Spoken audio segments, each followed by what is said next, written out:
शङ्करं शङ्कराचार्यं केशवं बादरायणं सूत्रभाष्यकृतौ वन्दे भगवन्तौ पुनः पुनः। ईश्वरो गुरुरात्मेति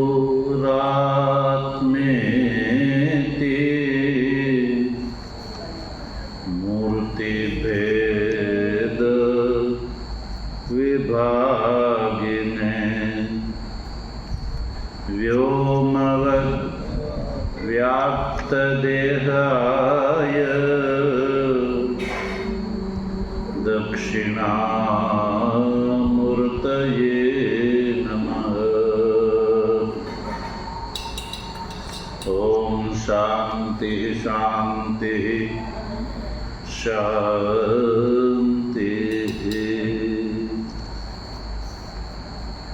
श्रीमन्नारायण नारायण नारायण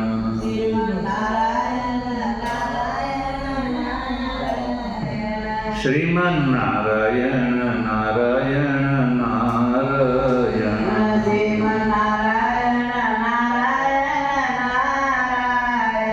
भजमन्नारायण नारायण नारायण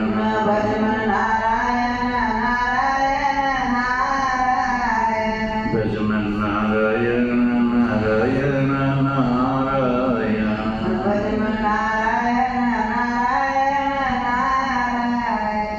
सद्गुरु तत्व जिज्ञासु सज्जनों, ભગવાનની પરમાનુકંપાથી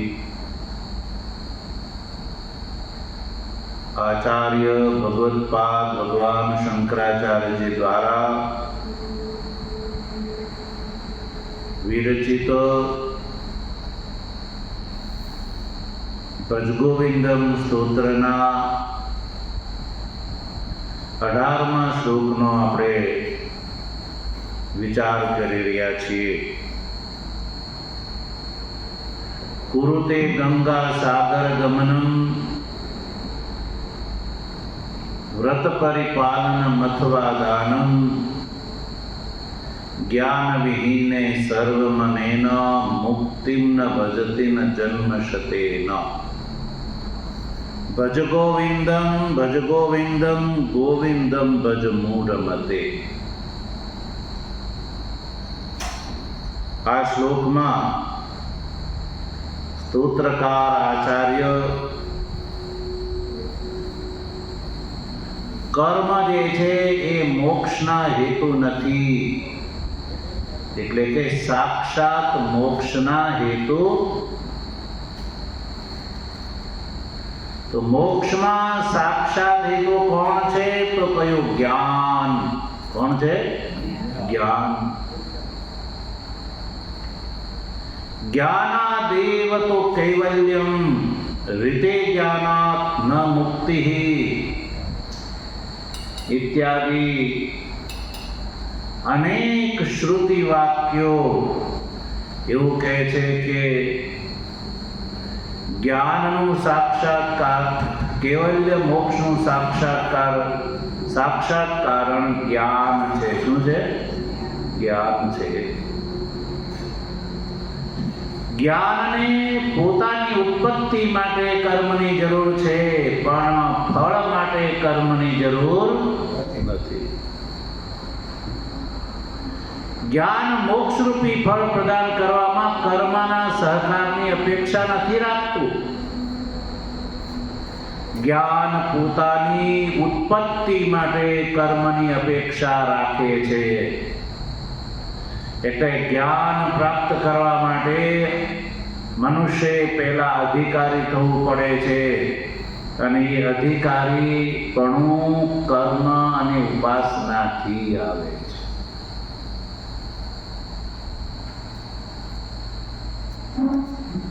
કર્મ જે છે એ મોક્ષનો સાક્ષાત ઉપકારક નથી, કિંતુ આરાધ ઉપકારક છે, એટલે કે દૂરથી ઉપકારક છે.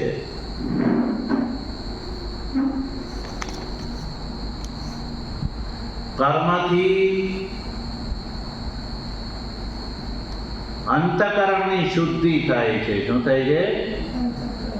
અંતઃકરણની શુદ્ધિ માટે કર્મ છે. અને જ્ઞાન પ્રાપ્ત કરવા માટે અંતઃકરણ શુદ્ધ હોવું જરૂરી છે. અંતઃકરણ મેલું હોય ત્યાં સુધી આત્મતત્વનું જ્ઞાન થઈ શકતું નથી. કપડાને ધોવા માટે સજ્જનો જેમ જળ અને સાબુ ડિટર્જન્ટ જોઈએ છીએ, એમ અંતઃકરણને ધોવા માટે, શુદ્ધ કરવા માટે સત્સંગ અને સત્કર્મ જોઈએ. સત્કર્મ સત્સંગથી મનને રે ધોવું. શિષ્યે પૂછ્યું કે આ મન મેલું છે, કેમ ધોવું? તો મેલા મનને ધોવા માટે બે વસ્તુ છે, એક સત્કર્મ અને સત્સંગ. સત્કર્મ અને સત્સંગ રૂપી જળ અને ડિટર્જન્ટ પાવડર જો હોય તો સજ્જનો જેમ કપડું સાફ થઈ જાય છે, એમ અંતઃકરણ જે છે એ પણ શુદ્ધ થઈ જાય છે.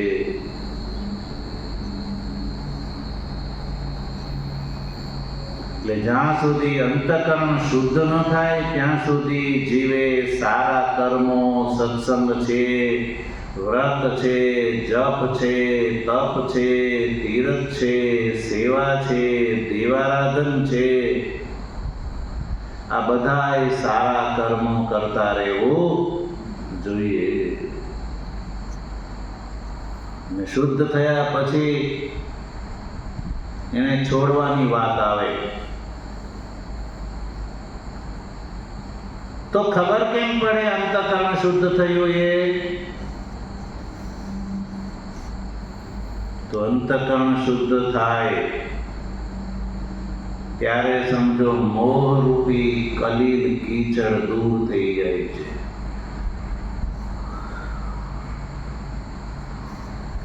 યદા તે મોહ કલિલમ બુદ્ધિર વ્યતિતરિષ્યતિ તદા ગંતાસી નિર્વેદમ શ્રોતવ્યસ્ય શ્રુતસ્ય ચ. હે અર્જુન, તારા અંતઃકરણ ઉપર જે લાગેલો મોહરૂપી કીચડ છે એ નિષ્કામ કર્મ કરતા કરતા એ મોહરૂપી કીચડ દૂર થઈ જશે. તારી બુદ્ધિ એનાથી પાર થઈ જશે. તો એ વખતે તને શ્રુત અને શ્રોતવ્ય બંનેથી વૈરાગ્ય થશે. અને આ શાસ્ત્ર, વેદાંત શાસ્ત્રની આ પ્રક્રિયા છે.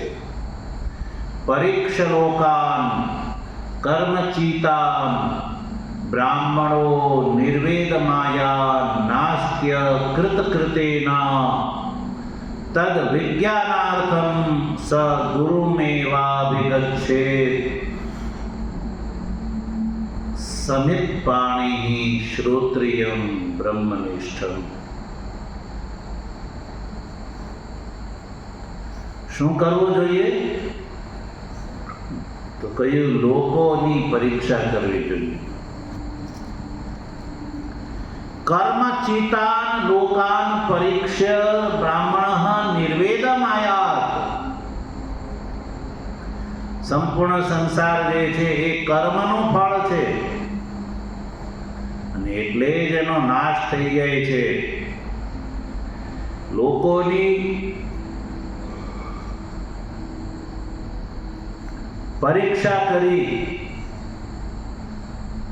અને લોકોની યથાર્થતાનો બોધ થયા પછી, એની નશ્વરતાને જાણ્યા પછી, એ તરફથી મનને હટાવીને મનને પરમાત્મા અભિમુખી બનાવવા માટે લોકોની પરીક્ષા આવશ્યક છે.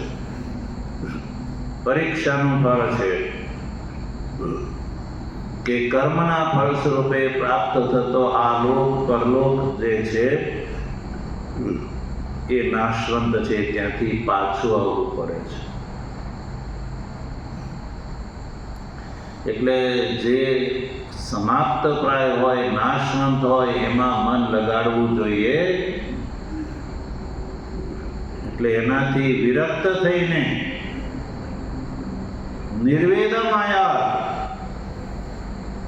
કે કર્મનું ફળ મારા કામનું નથી, અને એ નક્કી કરવો જોઈએ કે નાસ્તિ અકૃત કૃતેન, અકૃત પરમાત્મા કૃતેન નાસ્તિ. જે પરમાત્મા અકૃત છે એટલે કર્મનું ફળ નથી, એવા પરમાત્માને મેળવવા માટે કર્મ જે છે એ સાક્ષાત કારણ હોઈ શકે નહીં. એ પરમાત્માનું તો જ્ઞાન જે છે ને એ કારણ છે.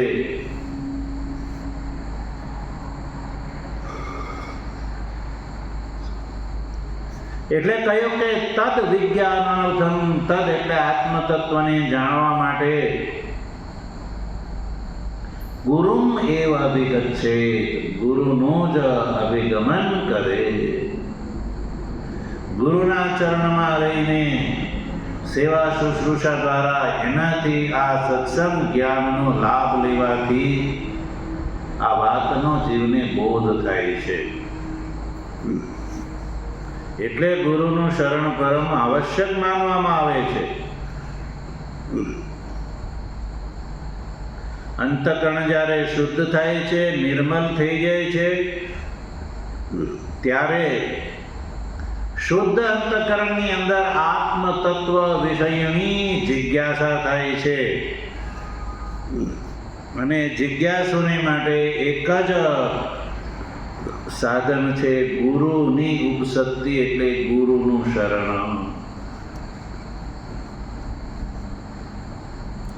ગુરુ શરણ જઈ, ગુરુ શરણ જઈ, વેદાંતાર્થ વિચાર કરો.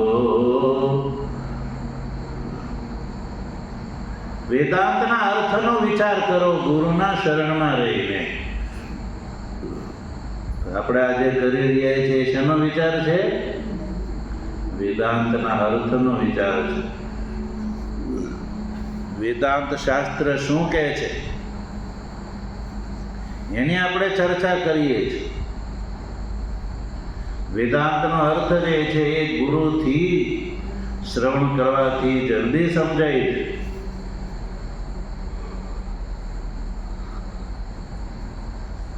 એમ આપણે ગ્રંથને વાંચવા જઈએ તો કંઈ ખબર પડે નહીં. એટલે વેદાંતની જિજ્ઞાસા યા અધિકારીપણું પ્રાપ્ત કરવા માટે ચિત્તનું શુદ્ધ હોવું બહુ જરૂરી છે. એટલે ચિત્તસ્ય શુદ્ધ એ કર્મ નતુ વસ્તુપલબ્ધએ. ભગવાન ભાષ્યકાર શાસ્ત્રના પ્રમાણથી કહે છે કર્મ ચિત્તસ્ય શુદ્ધએ. કર્મ ચિત્તની શુદ્ધિ માટે છે. નતુ વસ્તુ ઉપલબ્ધ એ કર્મ. કર્મથી વસ્તુની ઉપલબ્ધિ નથી થતી. આત્મજ્ઞાન થી જ સંસારથી મુક્તિ છે. એટલે કહ્યું કે પરમાત્માના જ્ઞાનથી વિહીન જે છે એ સર્વમતેર્યને જન્મશતીન અપી મુક્તિમ ન ભવતી, કે પરમાત્માનું જ્ઞાન સુધી જ્યાં સુધી નથી થતું ત્યાં સુધી જન્મશતેન્યની 100 જન્મે પણ જીવની મુક્તિ સંભવ છે જ નહીં. એ શાસ્ત્રનો ડિંડિમ ઘોષ છે. એટલે કહ્યું કે યોગિનઃ કર્મ કુર્વંતી સંગમ ત્યક્ત્વા આત્મશુદ્ધયે. એટલે આપણે જ્યાં જ્યાં કર્મના અનુષ્ઠાનની વાત છે તો એ લોકાંતર ગમન માટે નહીં, પણ આત્મશુદ્ધયે સંગમ ત્યક્ત્વા, એને ફળની ઈચ્છાને છોડીને આત્માની શુદ્ધિ માટે નિષ્કામ કર્મયોગી કર્મ કરે છે. અને ભગવાને પણ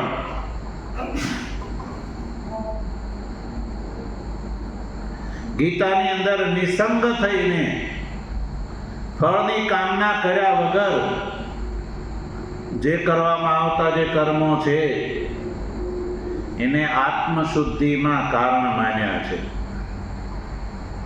આત્મશુદ્ધ્યર્થાની યાની અંતકરણ શુદ્ધિ માટે છે.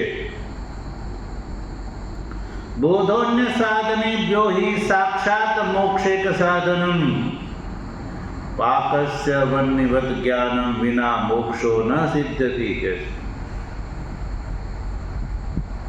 સાક્ષાત મોક્ષનું સાધન છે એ આત્મતત્વનો બોધ છે. ન અન્ય સાધનેભ્યો, અન્ય સાધનથી મોક્ષ સંભવ નથી. જેમ ખીચડી પકાવી હોય તો એ અગ્નિ વગર પાકશે? અગ્નિ વગર પાક સંભવ છે? એવી રીતે જ્ઞાન વિના મોક્ષ ન સિદ્ધ્યતિ. એટલે આ શ્લોકની અંદર ભગવાન શંકરાચાર્યએ કહ્યું, જ્ઞાન વિહીને સર્વમનેના મુક્તિમ ન ભવતી જન્મશતેના. 100 ને હજારો જન્મ ચાલ્યા જાય સજ્જનો, તો પણ જ્ઞાન વગર મોક્ષ સંભવ નથી. એટલે મનુષ્યએ સ્નાન, દાન, વ્રત, જપ, તપ, તીર્થ, દીવારાધન આ બધામાં લાગેલું રહેવું જોઈએ, નવરું બેસવું જોઈએ નહીં. આ કરતો રહેવું જોઈએ. એનાથી શું લાભ થાય છે? મન શુદ્ધ થાય છે. અને જેમ જેમ મન શુદ્ધ થાય એમ જ્ઞાનની જિજ્ઞાસા વધતી જાય છે. જ્ઞાનની જિજ્ઞાસા, અને જ્ઞાનની જિજ્ઞાસા વધતી જાય ત્યારે ગીતા, ઉપનિષદ વગેરેનું આપણે શ્રવણ કરીએ ત્યારે એ આપને સમજાવવા લાગે. ગીતા સંસારની અંદર હજારો મનુષ્યો છે અને પૂછો ગીતા શું છે તો બિચારાને કઈ ખબર હોતી. એનો તો એક જ લક્ષ્ય હોય છે કે ખાવું, પીવું અને સૂઈ જવું, બસ. કમાવું, એ જ. એનાથી આગળ આ મનુષ્ય જન્મનું શું લક્ષ્ય છે એ ખબર હોતી નથી. એટલે ભગવાન ભાષ્યકાર આ શ્લોકની અંદર જે જે સાધનો બતાવ્યા એ તો કેવલ ઉપલક્ષણ માત્ર છે. ઉપલક્ષણ એટલે એક સંકેત માત્રથી કહી દીધું કે સ્નાન, દાન, વ્રત, જપ, તપ, તીર્થ એ શરીરની અનુકૂળતા એ કરવા જોઈએ. બધા કર્મો બધા માટે નથી, યાદ રાખજો. સનાતન ધર્મની મહાન મોટી વિશેષતા છે સજ્જનો કે આપણે ત્યાં વેદોની અંદર હજારો કર્મો બતાવેલા છે. તો કોઈ એવું ન સમજી લે કે આ બધા કર્મ મનુષ્યએ કરવા પડતા હશે અને બધા કરે તો જ એનું ચિત્ત શુદ્ધ થાય, તો જ એ જ્ઞાનનો ભાગીદાર થાય, એવું નથી. વેદ જે છે એ મનુષ્યની યોગ્યતાને ધ્યાનમાં રાખીને કર્મ બતાવે છે.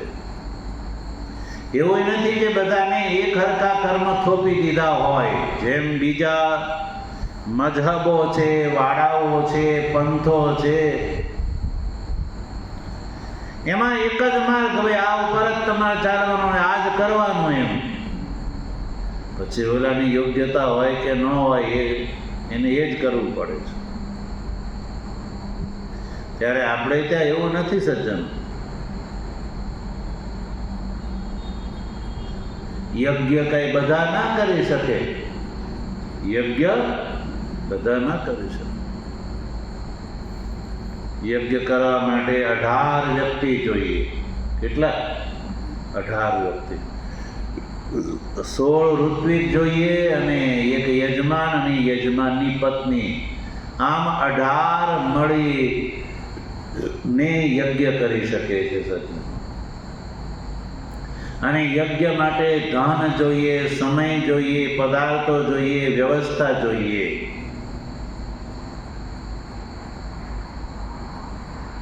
પણ જ્ઞાન યજ્ઞ માટે જરૂરી નથી કે એટલા જ વ્યક્તિ હોય. એક વ્યક્તિ પણ કરી શકે છે. અને એમાં કોઈ ધન ન હોય, ધનહીન વ્યક્તિ પણ કરી શકે છે. જપ કરવામાં કઈ પૈસા દેશે? યજ્ઞ છે, જ્ઞાન યજ્ઞ, ગીતાદી જ્ઞાન યજ્ઞ વગેરે, ભાગવદાદી જ્ઞાન યજ્ઞ કરવા પડે તો એમાંય પૈસાની, ધનની, સમયની, લોકોના સહકારની જરૂર પડે. પણ વ્રત કરવું હોય તો આપણે ત્યાં શાસ્ત્રોમાં એવા કર્મો કે જે ઘણા બધા લોકો મળીને પણ કરી શકે એવાય કર્મો છે, અને એક વ્યક્તિ સ્વતંત્ર પણ કરી શકે એવા પણ કર્મો છે. જેમ સમજો કે મુખ્ય હાઈવે રસ્તો હોય, પ્રધાન રસ્તો હોય, એની ઉપર પણ જવાથી ગંતવ્ય સ્થાને પહોંચી શકાય. પણ બાજુમાં સર્વિસ રોડ હોય તો એની પર ના ચલાય, એ પણ ચાલવા યોગ્ય છે. એમાં જે તે લોકલ લોકો ચાલતા હોય છે. એટલે મનુષ્યની કેવી અનુકૂળતા છે એની ઉપર આધાર રાખે છે. જેનું શરીર સ્વસ્થ હોય તો એ વ્રત કરી શકે છે. પણ જો શરીર સ્વસ્થ ન હોય તો પછી એને ભૂખ્યું રહેવું જોઈએ નહીં. એને એવું ન આગ્રહ રાખવો જોઈએ કે નહીં મારે તો આ વ્રત કરવું છે. તો એ બેઠા બેઠા જપ કરે. શું કરે? જપ કરે. અને એકલા જપ જ નહીં, તપ કરે. ગીતાના 17મા અધ્યાયમાં ભગવાન શ્રી કૃષ્ણે જે તપનું સ્વરૂપ બતાવ્યું છે એ તપ કરે, વ્રત કરે, જપ કરે, તપ કરે, તીર્થવાસ કરે, તીર્થોમાં જઈને વાસ કરે કે જ્યાં મહાપુરુષો વસતા હોય એના શરણમાં જઈને વાસ કરે, જીવનયાપન કરે અને સત્સંગ, સેવા, પ્રવચન વગેરેનો લાભ લે. તીર્થયાત્રા શા માટે કરવામાં આવે છે? તીર્થ કોને કહેવામાં આવે? સજ્જનો, જેને જ્યાં જવાથી તરી જવાય એને તીર્થ કહેવામાં આવે. નહીં તો લોકો કહે અમે ફરવા ગયા હતા. હું કે ફરવા ગયા હતા. તો જે ફરવા જાય એને જાતને ફેરવી કહેવાય, તારી ન કહેવાય. શું કર્યું કહેવાય? ફેરવી કહેવાય. એટલે ફરીને આવતા રહ્યા. એનો ઉદ્દેશ ફરવાનો છે, તરવાનો નથી. એટલે પૈસા બગાડીને આવે છે, ફરીને આવે છે, એટલે એ ફરવાનું હોય ત્યાં જાય છે.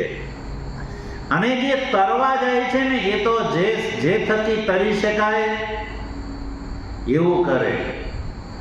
એવા મહાપુરુષો હોય એનો સમાગમ કરે, સેવા શુશ્રૂષા કરે, ભજન સત્સંગનો લાભ લે.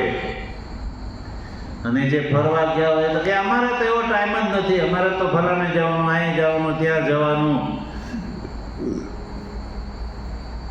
એને તમે પૂછો કે ગંગાજીમાં નાયક ને તો કે ના હોય કાઢા, પણ એ તો અમારે ન હોય.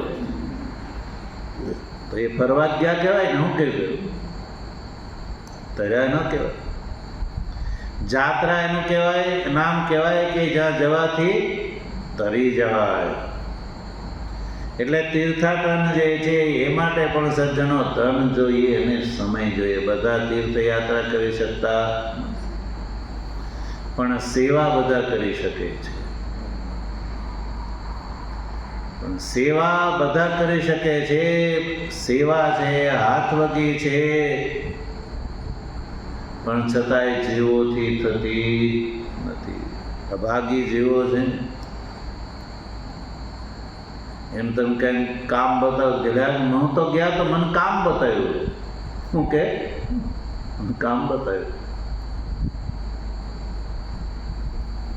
પણ આવા જીવો છે એ સેવા નહીં કરી શકે. આવા જીવો બીજાની ચાપલુસી કરશે પણ ધર્મની સેવા નહીં કરી શકે. ભાગ્યહીન હોય એને સેવાય નથી મળતી. સેવા ધર્મ પરમગહનો યોગિના મપ્યગમ્ય. સેવા છે ને એ યોગીઓની પણ દુર્લભ છે. સચિન જો સેવામાં કોઈ અધિકારનો વિચાર નહીં. યાગાદિની અંદર તો બધા યાગ બધા ન કરી શકે. એ અધિકારને અનુરૂપ યાગ થઈ શકે. બ્રાહ્મણને માટે યજ્ઞ અલગ, ક્ષત્રિયને માટે અલગ યજ્ઞ, વૈશ્યને માટે અલગ યજ્ઞ. એ જે તે વર્ણ જે એ જ કરી શકે. અને સેવામાં એવા કોઈ અધિકારની વાત નહીં. બધા સેવા કરી શકે. અને સેવાનું ફળ બધા કરતા આગળ છે સજ્જનો. સેવાથી અંતકરણ જલ્દી જલ્દી શુદ્ધ થાય છે અને ભગવાનમાં પ્રેમ વધે છે. સંસારના પદાર્થો, સગા સંબંધીઓ પ્રત્યે ભાવ પ્રેમ ઓછો થઈ અને પરમાત્મામાં ભાવ પ્રેમ વધે છે. એનું જ નામ સજ્જનો ઉન્નતિ છે. બહારથી કઈ ખબર ના પડે, પણ આપણી બુદ્ધિ જે છે એની અંદર વિચારો જે છે એ આવા આવે એનું જ નામ ઉન્નતિ છે. એટલે સજ્જનો આપણે ત્યાં અનેકો પ્રકારના કર્મો છે જે મનુષ્યના અધિકારને ધ્યાનમાં રાખીને એનો ઉલ્લેખ જોવા મળે છે. એટલે મનુષ્ય પોતે પોતાની યોગ્યતાને ધ્યાનમાં રાખીને જે થઈ શકે એ કર્મ કરવા જોઈએ ચિત્ત શુદ્ધિ માટે. અને જ્ઞાન એ મારા જીવનનું લક્ષ્ય છે એવું નક્કી કરવું જોઈએ કે ભાઈ આ. અને એવું નથી કે એક જ જન્મમાં થાય, એવું નથી. અનેક જન્મ સંસિદ્ધિ તતો યાતિ પરામ ગતિમ. વામદેવાજીને કંઈક પ્રતિબંધ આવી ગયો હતો, એને નવો જન્મ લેવો પડ્યો અને એટલો જ જન્મ લેવો પડ્યો કે એને ગર્ભમાં ધ્યાન થઈ ગયું હતું. સુખદેવજીને ગર્ભમાં ધ્યાન થઈ.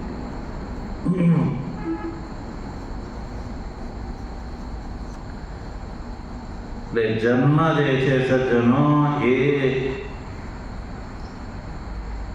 જીવને ભેદન કરવા વાળો નથી. જીવ શાશ્વત છે એ બોધ કરાવવા વાળો છે. જન્મ અને મૃત્યુ થવા છતાં ચૈતન્ય જીવ છે એનો એ રહે છે.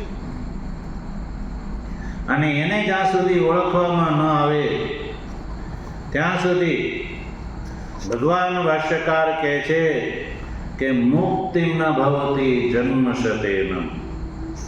18મા શ્લોકમાં કહે છે કે 100 જન્મે પણ જ્ઞાન વગર મોક્ષ થઈ શકતો નથી. એટલે આ રીતે આ સ્તોત્રકાર આપણને બોધ કરાવે છે સજ્જનો કે મનુષ્યએ આ શરીર મનુષ્યનો જન્મ જે છે એ મોક્ષ માટે પ્રદાન કર્યો છે. એટલે મોક્ષ માટે, મોક્ષ એ જ આ જીવનનું લક્ષ્ય છે. એટલે એ માટે મનુષ્યએ પોતાના જીવનને બનાવવું જોઈએ. ઓમ શંકરં શંકરાચાર્યં કેશવં બાદરાયણં સૂત્રભાષ્યકૃતૌ વંદે ભગવन्तૌ પુનઃ પુનઃ. ઈશ્વરો ગુરુરાત્મેતિ મૂર્તિભેદ વિભાગિને વ્યોમવદ્વ્યાપ્તદેહાય દક્ષિણામૂર્તયે નમઃ. ઓમ શાંતિ શાંતિ શાંતિ. સચ્ચિદાનંદ માધવાનંદ સચ્ચિદાનંદ માધવાનંદ સચ્ચિદાનંદ માધવાનંદ સચ્ચિદાનંદ માધવાનંદ.